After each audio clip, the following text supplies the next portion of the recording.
Because of the following special program, Wonder Woman and the Incredible Hulk will not be presented this evening.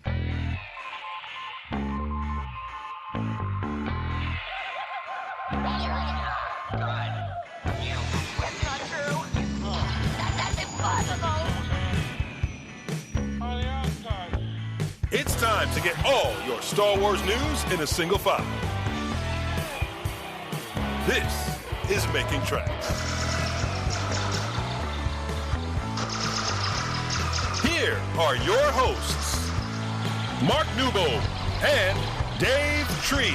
That's not true. That's impossible. Joined by Ross Sambridge. How you doing? I'm well, thanks. How are you doing? I'm very good. Not as hot as yesterday, but... Oh, thankfully, no. Yeah. No, yesterday was ridiculous. So we'll take the opportunity whilst you're here with us to have a brief chat, and we have spoke before Yes. about certain things you've done. Yeah. Give the people here a bit of a rundown on your Star Wars focused experiences. Well, I was very, very lucky to be the body of Supreme Leader Snoke in The Last Jedi, alongside Andy Serkis, who did the motion capture and the voice of Snoke. But I'm the physical body that you see on the throne in the gold robes that you see on screen. And every time he stood up and walked down to Kylo Ren to berate him or to tell him off, that's my physical frame on screen. And then when Snoke forces Rey across the room, and even when he gets cut in half, that's... luckily I'm okay now. But that was very, very cool to do.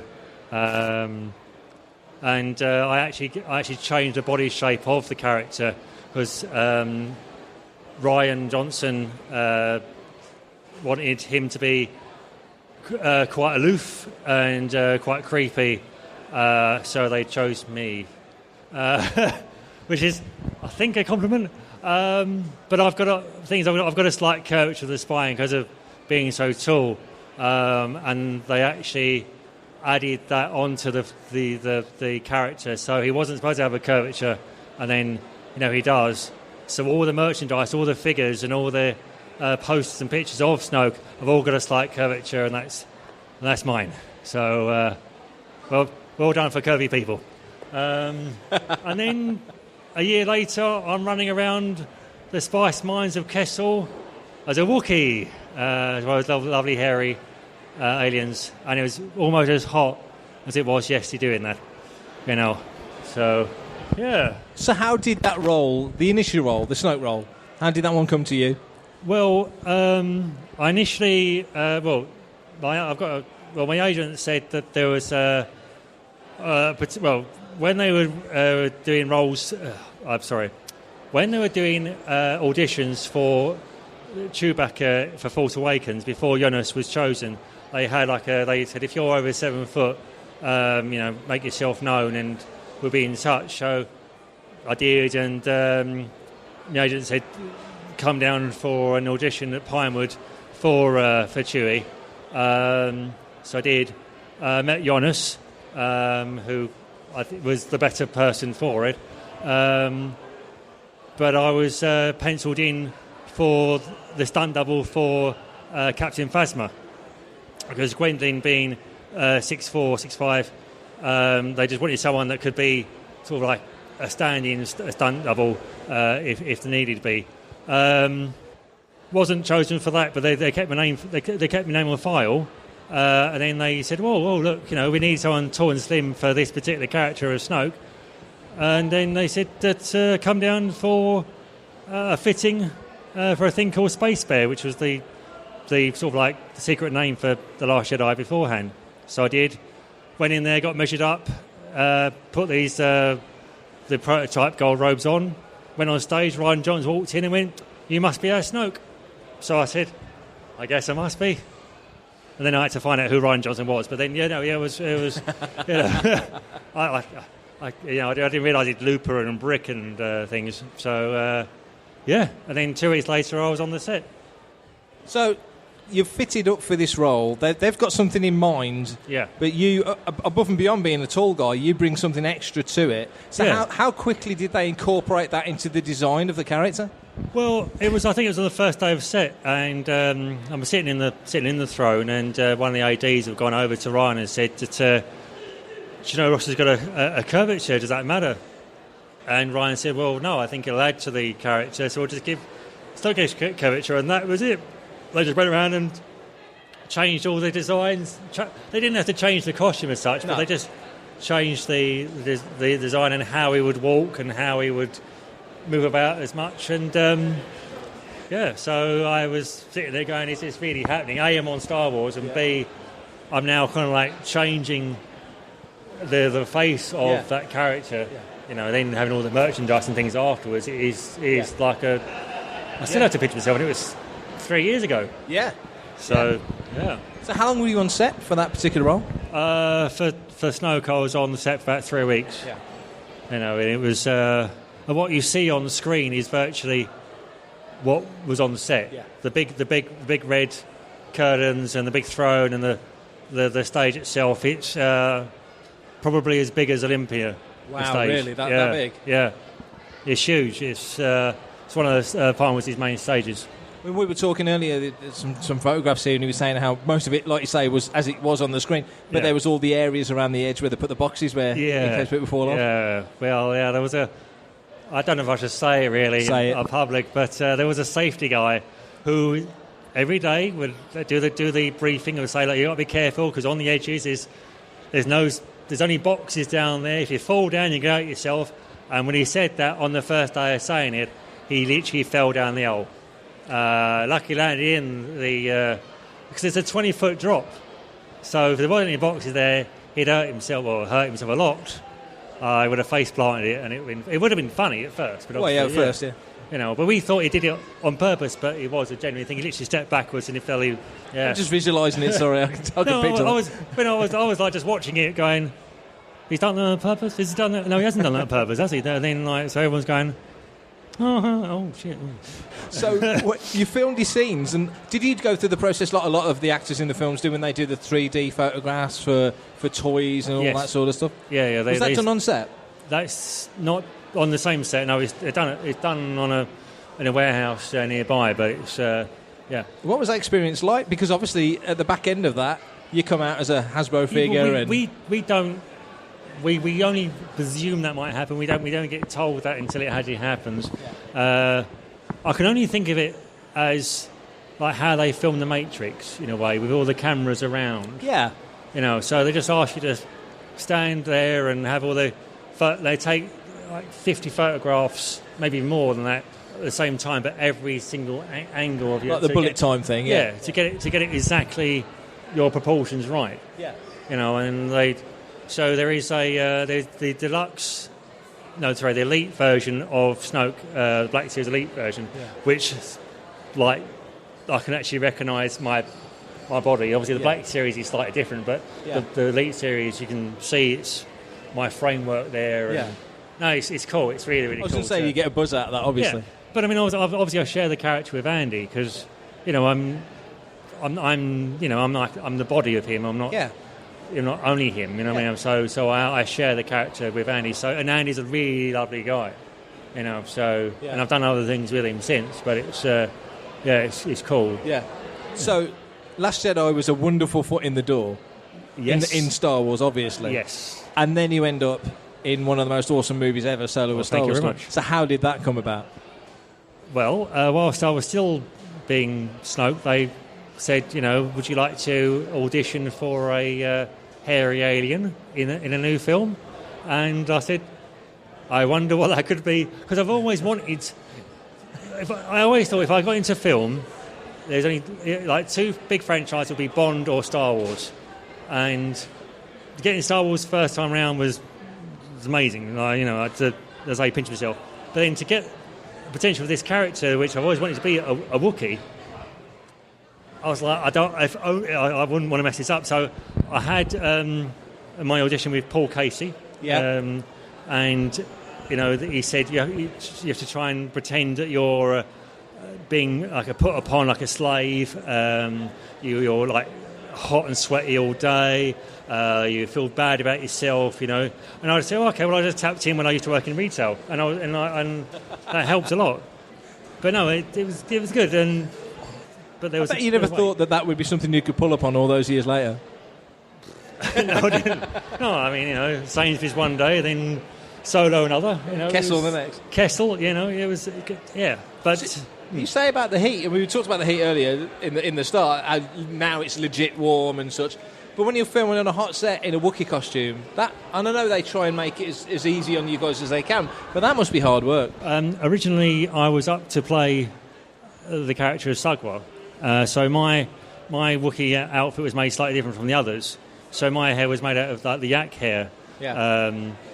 So it was trying to get you cool that way. And then when Ron Howard came in, the Wookiees got changed around a bit, but there wasn't enough time to make a new suit for Attila, who plays Sugwa.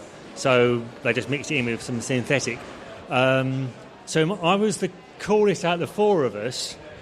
So especially when we did the mine sequences, and we were like literally wearing for me still, it felt like I was wearing a jumper in a steam room in a sauna. That's how hot it was. So I had a bit of sweat, but the other guys, you could literally rinse out their blacks underneath, and it would be like a waterfall. It was really, really, really hot. But it's Star Wars. Yeah. You'd do anything for Star Wars. Yeah. So what's the suit? I know it's probably going in the weeds a little bit, but the suit is. How is it made? Is it like almost like a woolen bodysuit with the yak hair sort of stitched into it? Every single hair was sewn in individually, and I don't know how many hours it took to make these things, but the actual suits were all made to measure. Yeah. So no other actor could actually portray our characters. So we all got, say, scanned, and then did a plaster cast of our body. Either heads or everything had to match up with our faces. Yeah. So when our own jaws went down, it would make the jaws of the Wookiee move down to raw. Yeah. And so it had to match up perfectly that way. But yes, it was very, very hot, and we had to have like drinks every 10 minutes and air blown into us and that sort of stuff. But it was working with. We were working with Anthony Daniels. Yeah. And Anthony Daniels was C-3PO in the Sahara, so we had no worries. That's a very good point. We can't complain. So when, good. Obviously everybody knows about the directorial change, and I say we spoke before, and you said when Ron Howard came in, it was a special moment because he's an Oscar-winning director and top-tier guy. What was the change like? I'm not asking any questions that I shouldn't be asking, but was there a tonal change on the set? Did it feel like a different production almost? Yes, it was. We noticed that there was the production got a bit more sort of like, I guess, together, I suppose. Yeah. They had their own ideas of how the film was going to be. When Ron came in, it got changed, and that's as much as really I can say. Sure, yeah. In the sense of because he's directed actors to Oscars. So he knows how to get performances out of Alden and Donald and all those guys. Is there a change in that respect? Yes, because we never really got. I mean, we got to see the original directors a few times, but Ron was more hands-on for us anyway. He'd come over and say, what do you do, guys? Sort of thing.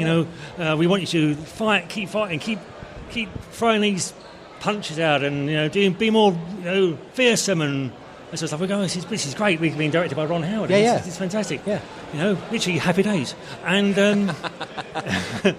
but it was cool. I keep saying that because it was brilliant. And it's something that even though it was filmed 2 years ago almost now, feels like it was yesterday. Yeah. It still feels really, really like something I would never forget. I'm Anthony Daniels, and you are listening to Fantha Tracks. Well done. You did a fair significant amount of time as Snoke on Last Jedi. How long were you on Solo for? In total, nearly 14 months. Wow, from start to finish. Yeah, I mean, from being auditioning and then the scanning and then everything else, pre-production up to, there was that little gap in between when they changed directorship. But it's all right. And were you pleased? I mean, when you look back at it now, you talk about it as an experience. When you look at it as a fan now, are you pleased with how Solo came out? Because there's 3 versions of the film. Yeah. There's the theatre version, there's the DVD version, and then the Blu-ray version, and you get to see more Wookiee action on the Blu-ray, actually. It always sounds wrong when I say Wookiee action, but you can get to see a heck of a lot more Wookiee stuff on the Blu-ray. So watching that version, I think it's I know I'm biased, but it's a great film. Yeah. I can tell my future children, and they can tell their children that, we know that person. Yeah. It's great. It's cool. Yeah, I agree with you. Yeah. So it's yeah. Yeah. So you've done 2 big films. If done other things. I know you have. If the opportunity came along again to do more Star Wars, clearly. Sorry, what was that? If the opportunity came along again to do more Star Wars, clearly you'd be interested. Oh, I'll be interested. Yeah. What would you like to do? I'm not fishing, but if you had a cherry pick of what you would like to do, where would you like to take it? I would like to do a Bond film. I'd like to be a villain in a Bond film. Yeah. If they ever did like maybe a Moonraker remake, or maybe like a Jaws, that'd be quite good. Yeah. But no, or anything like that really. But it'd be good to do maybe another creature feature as well. Yeah. So, what's next for you? What's next on the slate? What I can talk about. Well, I'm hopefully going to release it soon, but it'll be Artemis Fowl. Yeah. Which comes, I think, May next year, unless they move it again. I was going to say it's moved back a bit. It was supposed to come out next month, but I can't really say too much of what my character is, but that's a film you should definitely look out for. It's very, very fun to do, and there's a fair few Star Wars people in that as well. So it's generally a good sign, though. It shows confidence that they're going to spend a bit more money on it and just make it as best as they can. The best it can be, rather. Yeah. It's if you liked, all I can say, if you like Harry Potter, you'll like. It's in that wheelhouse. It's based on the books. Yeah. And which I think the book's a bit more of a mature audience to Harry Potter. I mean, don't completely quote me on that, but I mean, it's. I noticed that there was a fair few things that were like, oh, okay. Yeah. So, and from the trailer, it's very, very good as well. Brilliant. Yeah. Brilliant. Well, thank you for coming along. Thank you, Mark. Giving us your time. Really appreciate it. Big hand for Ross. Thank you very much. Thank you, guys. You're going to cut this out, right? Okay, good afternoon, everybody. Just introduce the Fantha Trackers who are on stage today. So we've got Greig and myself, Paul, and Steve Grad. Hello. Okay, Steve, tell us who you are and what you do. Steve Grad from Beckett Authentication. We're set up here.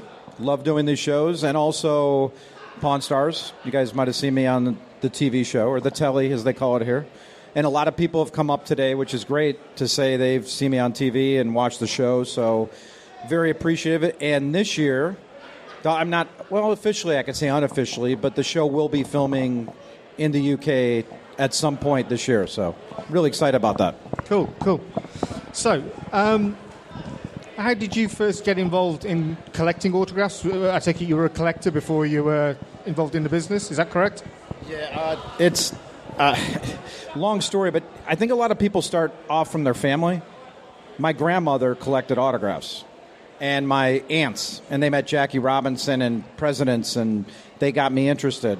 In the United States, we have baseball card shows, so I started there, and then started chasing baseball players, and then celebrities and athletes, and then Star Wars started about 91 or so, 92. I got Harrison Ford when they filmed The Fugitive in Chicago. Was that your first one? Yeah, my first Star Wars was That's Ford. Not about first one. Well, you know what? I take it back. Kermit Eller. So do you know Kermit Eller? Right. Was the Vader he played Vader at like department stores, and he toured America. So Kermit Eller was one, but really Harrison Ford, they filmed The Fugitive in Chicago. So that got me really going crazy, and it's not stopped since. And now I'm, even here at this show, I'll probably spend thousands of dollars on autographs. Obsession. Yes, tell us about the vaults you've got at home. I've seen some of the video footage of your collection at home. How many pieces do you have altogether? The piece count's tough to say. I have 2 big safes at home, and I keep everything pretty much inside there. And I have storage, too, that I put stuff in because I just don't have room for it. It's hard to say how many pieces, but it's probably about 30 or 40,000 signed pieces, roughly. It used to be a lot more. I've sold so much of the stuff I didn't want.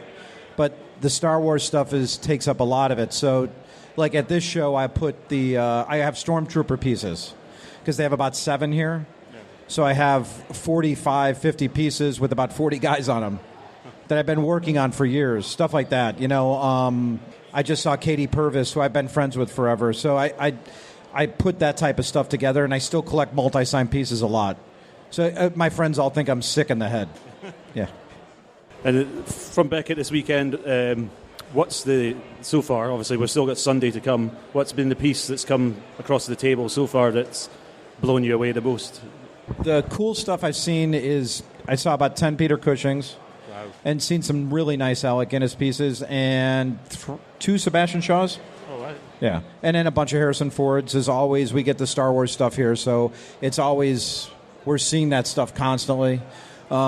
It's nice to know that people trust us with Star Wars stuff so much, and I think that's because of me and because of my activity in this hobby. And I don't know if you guys know this too. I've been coming to shows here since, I want to say about 2009 or 10. But I started making trips to the UK for Star Wars in 2004, just to go knock on people's doors. And I've been doing it since 2004. And I've had crazy stories coming here. I went to the Isle of Wight, and I've been all over the country to do Star Wars autographs. And, not knowing if I was going to go meet Gil Taylor, who lives on the Isle, took a ferry there, knocked on his door, and he had us in his house for 2 hours. It was wonderful. So I do stuff like that, and I have been for years. I've kind of curtailed it now because it just is too much. I just can't keep up with all of it. I'm too busy with work, and the filming schedule is tedious at times. It's just very busy for me. Has Star Wars, the autographs for Star Wars, have they proved to be a big hit in particular at this show?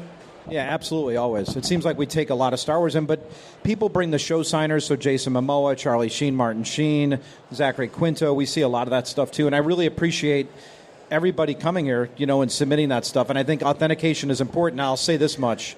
People say, why do you want to authenticate something? I got it myself. I mean, you don't know if you're going to keep it forever. You don't know if you're going to have it in 5 years or 10 years. You might say you are, but we have hardships in life. Someone gets sick. We need to sell it. We have to pay for someone's college education or whatever. This stuff gets sold. Have a third-party authentication on it, and at least you'll get more money for it when that time comes, especially if you're investing in something like Jason Momoa. It's not a cheap autograph. Put the sticker on it. It's authenticated. You will sell it for more money if you need to. And I think that's important. And I know I'm a collector too, but if I was here doing it, I would get my stuff certified. No doubt about it. The price is reasonable, and we do a quick turnaround time here too. So what does the process involve? So a sticker goes on it, and then does it go onto a register or? Yeah. So you bring it to the booth. Small fee involved. We sticker it. Goes into our database. Literally, the second you pick it up, it's live. So you could go look it up online. The number will show up. It's a corresponding sticker, cert card. You go look it up. It says Jason Momoa certified, and people love seeing that online. It makes a big difference. Absolutely. So in your collection, in your personal collection, yes. What is the most valuable autograph you've got in terms of money, but also what is the most valuable one to you from a personal point of view? Well, my first autograph is a piece of... I was a little kid. And at the ballpark in Chicago, and I got a White Sox pitcher.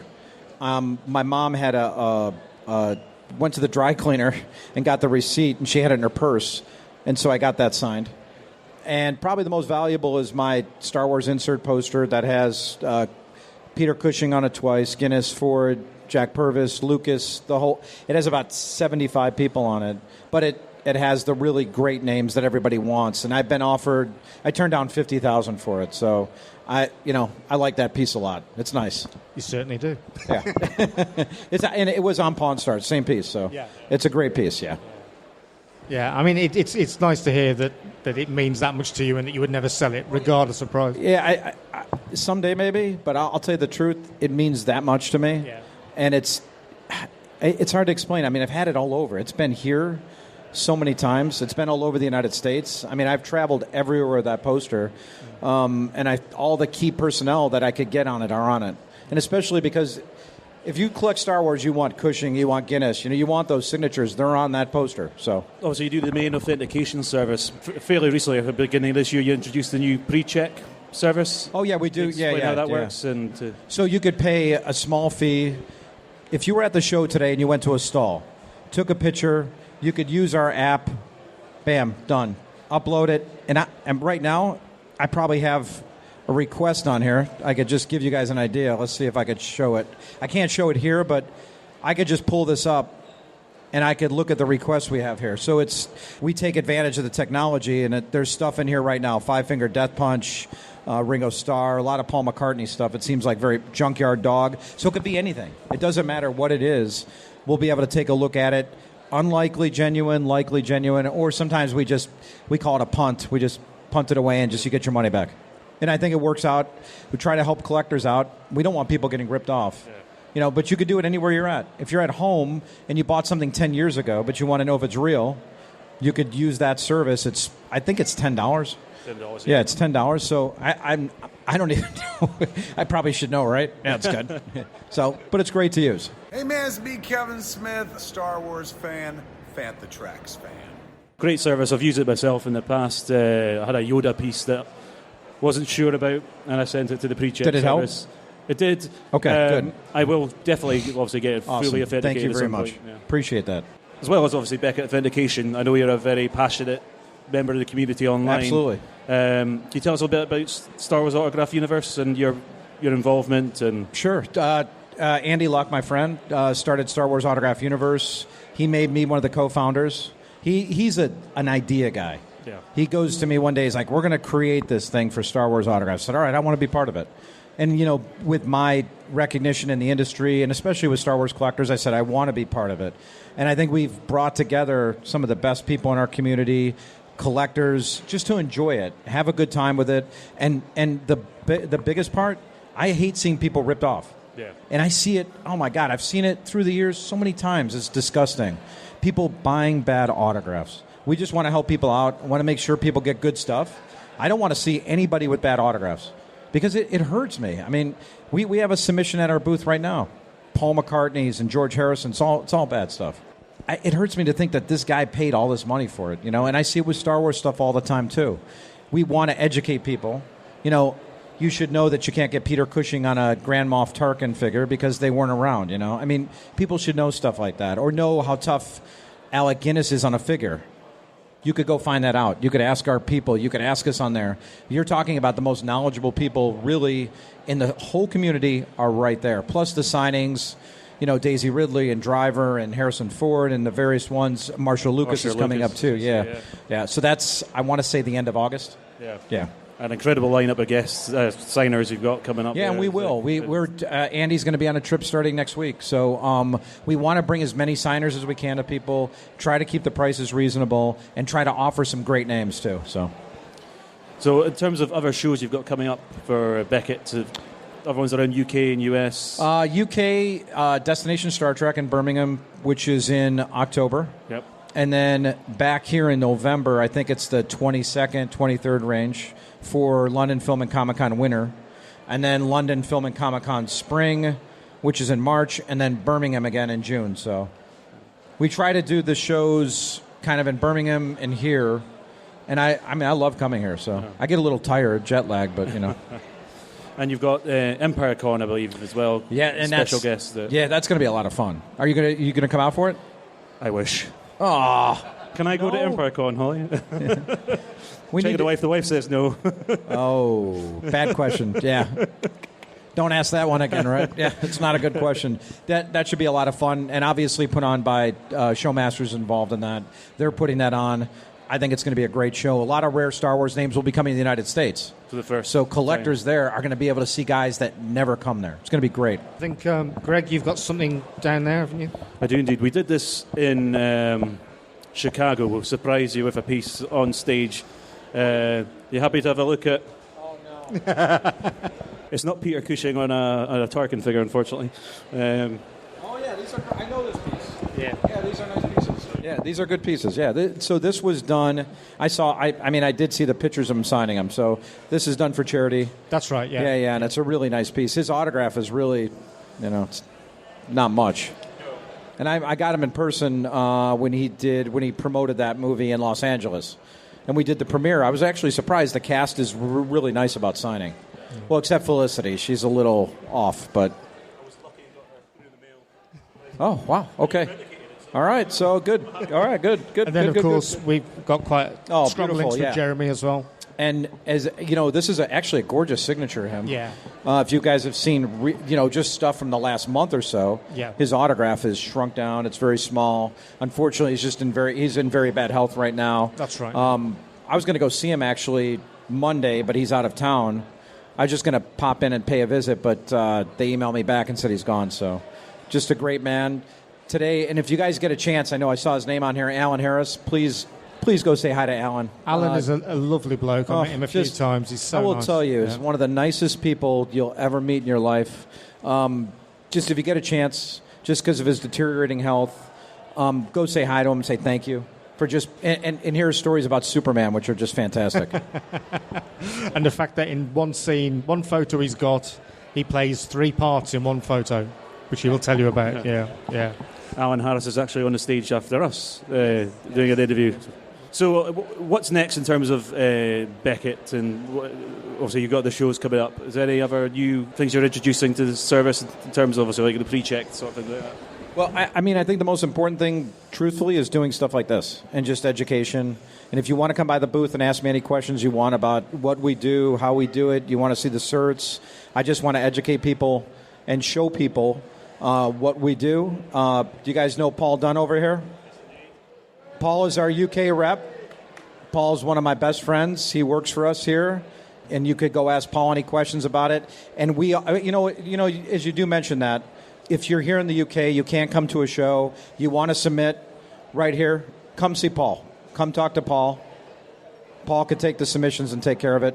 We're trying to offer people an easier way to submit too. So what would you recommend for particularly youngsters starting out? Certainly my young son collects Star Wars autographs, and they're all signed to him because he doesn't intend to sell them. So they're to Matthew, right?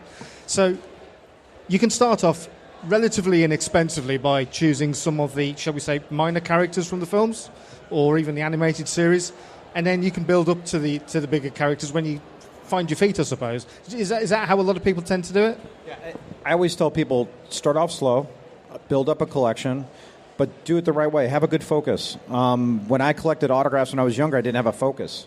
Having a focus makes it fun. Yeah. When you could focus on Star Wars, Indiana Jones, we'll say it's Marvel Universe. Have a good focus. Don't say you're going to collect everything because you start wasting your money. Focus in on that. Say, I really want to do Star Wars. Start off small, get the actors you like, and then you could build collections around the movies. That's the great thing. Or you could say, I want to do behind the scenes. I want to get the guys from ILM. I want to get the guys that film the stuff here in Europe. You could do that. It's not hard to do, but do it small. Take baby steps. Obviously, Star Wars Autograph Universe is a great resource. Come visit there, ask questions, come see guys like me. I'm here literally 6 times a year for shows.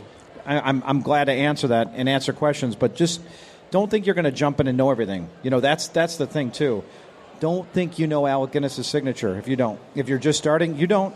Or Peter Cushing. I see people get burned all the time. Yeah. And there's nothing nicer, really, than meeting the person and having them sign it in front of you. Yeah. You definitely know that's where it's come from. Yeah, there's plenty of original people that have from the movies here. The Stormtroopers, Pam Rose was here, Katie Purvis was an Ewok. Yeah. I mean, go say hi to them. Get something signed. Start off small. You don't have to get it dedicated, but start that way. Build your collection that way. And you know what the most important thing is? Don't think you're going to be me collecting, because you're not. I'm sick. Okay? You don't want to be me anyway. And my friend Alexander knows the money I spend is disgusting. You do not want to be me. Don't think you can compete with me. Don't be jealous of what I have. I want to help you enjoy. I'm being serious. I just want you to enjoy it. Enjoy what you do. The hobby's a lot of fun. It really is. But don't try and compete with everybody. That's not what it's about. And the beauty do of it for the love and enjoyment of it, and enjoy it and love it. Yeah, the beauty of it is that you'll have a unique collection, something that nobody else has got. Yeah, but each autograph. But you know what? Everybody could build their own unique collection too. Exactly, that's right. And love it. That's what I'm saying. Yeah. Everybody. You don't have to have a ton of money for that. No. Just enjoy it. Do what you can. Yeah, absolutely. Yeah. Brilliant. Is there somebody's autograph not in terms of value, but in terms of the way they sign that stands out to you, like the beauty of the signature itself, that you have a favourite kind of signature in terms of... I still say Harrison Ford, Carrie Fisher, Mark Hamill.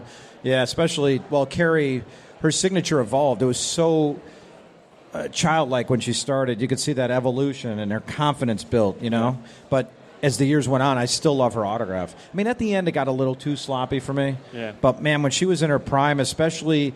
Think about this, though. She didn't really do a ton of shows. She wasn't on the show circuit all the time. Unfortunately, I couldn't get as many as I wanted. I still have a lot. But, don't... Also, you mentioned something. Don't waste time thinking you'll get somebody next time. Don't do that. Not a good idea. We had Peter Mayhew here in March. Peter did Star Wars Celebration, and Peter's gone. 2 weeks after Star Wars Celebration, he was gone. Don't say, I'll do it next show. There might not be a next show. So, yeah. Certainly that was the case for me with Carrie Fisher 5 months before she passed away at Celebration in London. So I did. So I was so pleased that I managed to get that. Yeah. And we did have quite a funny exchange, which I won't talk about because it's a bit X-rated. But she was a real character. One of a much kind. missed. Yeah. So, what's your next plans then? I'm going to have a drink tonight, maybe. Thank you very much. What are your plans? Well, I'm drinking with you, apparently. Just look forward to the next year. I have a lot of great things going on. I obviously stay busy in the United States, too. We do a lot of shows there. The National Sports Collectors Convention's coming up, but I'm always at Comic-Cons, Boston, Toronto, which come up in August. And then also filming Pawn Stars, which is going to start taking up a huge chunk of my time starting next week. Yeah. And I'll be filming that until February. So if you got a chance to watch, I know we'll be doing some Star Wars items somewhere. They have to. They know I'm Star Wars. So Yeah. I've certainly seen you on there. And that again, that evolved over time, didn't it? You're now pretty constantly on there. Oh, yeah. Well, when they first started, it was just take our time. But I've done about 160 episodes over 7 seasons now. So or 7 years of filming. So it's actually quite an honor. They've done 500 episodes. I've been on over a quarter of them. Any particular standout moments from that? Well, I think the best piece, and if anybody ever gets a chance to watch it, we did the Beatles' first contract, which is a fantastic piece. And if anybody knows this, I see you shaking your head. The Beatles signed a handwritten contract with Brian Epstein, and he said, if I get you a recording deal, get you a record deal in a year, we'll rip this up and make it official. So they ripped it up. I wish I had that. But they made it official, and I think 3 of them had to have parents co-sign. I don't know if I can't remember. Maybe Ringo didn't, but they had to have their parents co-sign. It's their first contract ever. Now, that's the coolest thing I've probably ever seen in my life. So that was before they'd done Hamburger anyway. What's that? That's before they'd been to Hamburger. Oh, yeah. Brian Epstein said, I'll prove to you I can get you a record deal. He got him the record deal, and then they signed the contract. So I held that in my hands. We authenticated on the show. Unfortunately, I think the guy wanted like $1.5 million. It was crazy. So, but then there was the fake Beatles guitar, which I saw too. So yeah, that's on the flip side. That's a piece of garbage. Yeah. Brilliant. Yeah. Thanks very much. Tonight you're going out for a drink. Star Wars Autograph Universe have a meet-up. The legend will be there, I'm sure. This guy wonders why he's hot. Anybody see this guy? Stand up a minute. He wonders why he's hot. He's wearing sweatpants, wool socks, long sleeve shirt, and a vest. He says, "Oh, I'm hot." Really? Okay, interesting. How about a pair of shorts? Yeah, it's a uniform. You ever try a pair of shorts? No. But yeah, I'll be there, and we have some giveaways too. I've seen some of them, and actually they're really good. They're not just like a common convention name. There's some really...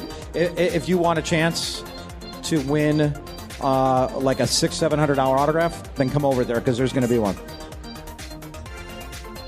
Very good. Where is it? Well, I think that's been absolutely fantastic. Steve, for joining us, and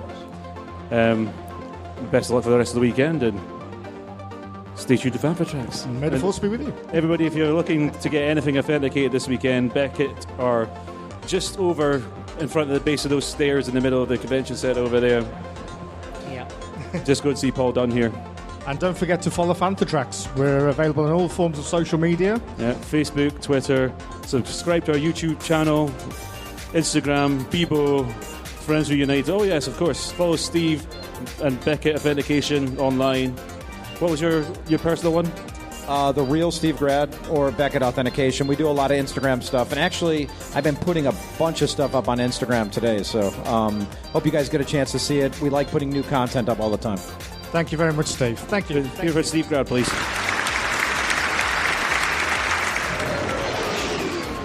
That's all for this special episode of Making Tracks. You can find us on Apple Podcasts, Google Podcasts, Stitcher, Android, Spotify, SoundCloud, TuneIn, iHeartRadio and Spreaker. If you want to find Fantatracks out there in the wild, you can find us on smart speakers such as Amazon, Alexa, Apple HomePod, Google Home and Sonos. We're also available in your car with Apple CarPlay and Android Auto, on gaming consoles and television. You can find us on Fantatracks TV, on YouTube or the Fantatracks app. And of course, you can drop onto the dedicated landing page for Fantatracks Radio on fantatracks.com. We'll be back very soon, but for now, clear skies.